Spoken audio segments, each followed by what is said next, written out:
This story is anonymous and took place in Japan. I live in a 5-story apartment building in downtown Nagoya. It's not a new building, but it's not a dump either. Rent is pretty cheap and it's well maintained, but otherwise unremarkable. I live in an end unit and thought my only neighbor was horrible. The first week I lived there, they'd bang on the wall constantly. I know I was noisy when I moved in and was putting my furniture together, but come on. I thought they'd chill out after I had my place sorted, but no such luck. I dealt with it for a month, but then the smells started. It just smelled so wrong in there, like old garbage and human waste. I caved and called the building management company, who said they'd look into it.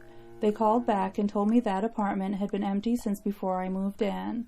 I told them about seeing the door partially open once or twice, thinking it might be a squatter, so they sent someone out. The staff and a cop knocked on the door, headed in, and found absolutely nothing. It was spotless. No garbage anywhere, no signs anyone had been living there whatsoever. It didn't smell either. So what was all that?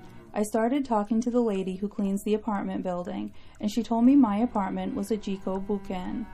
It turns out the tenant before the last one was an old guy who died half in the bedroom closet. He'd fallen and banged on the wall for help, but the old neighbors were on vacation and he'd eventually starved there. All the banging, the smells, were coming from my own place the whole time. I still live there because, as I said, it was cheap, and as long as I leave the closet door open, I don't have any issues with banging or bad smells.